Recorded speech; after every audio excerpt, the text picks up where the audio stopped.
मिले गेली लवर के संगे दिन के दुपहरिया में सुनना दिन के दुपहरिया में नाथिया दिल को चंदनमा छौड़ा 1 बजे दुपहरिया में नाथिया दिल को चंदनमा छौड़ा 1 बजे दुपहरिया में चूमा लेल को विकासवा छौड़ा 1 बजे दुपहरिया में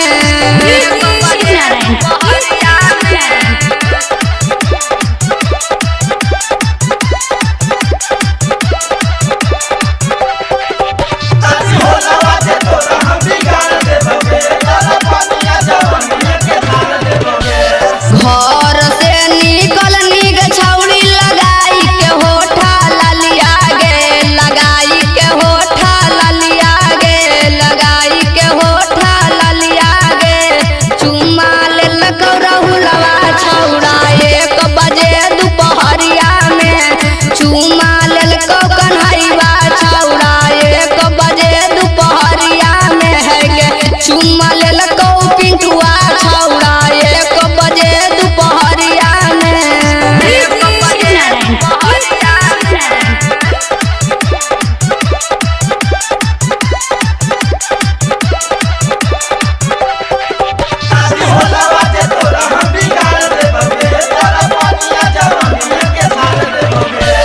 दोगी से निकली है रे छौड़ा छबिल्लापुर बाजारिया में छबिल्लापुर बाजारिया में है छबिल्लापुर बाजारिया में देखते मोहना चुमा लेल को धर के अकबरिया में देखते मोहना चुमा लेल को धर के अकबरिया में चुमा लेल को प्रदुमन छौड़ा 1 बजे दुपहरिया में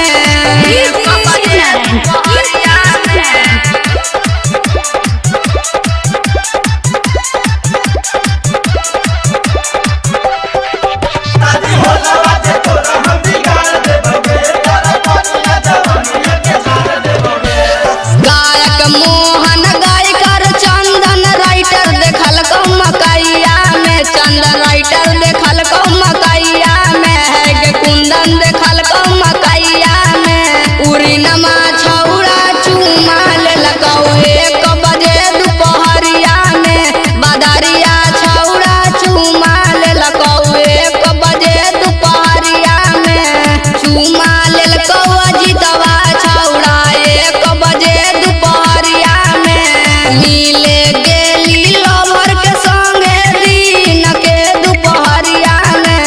दिन के दुपहरिया में सुनना दिन के दुपहरिया में नाथिया दिल को चंदनमा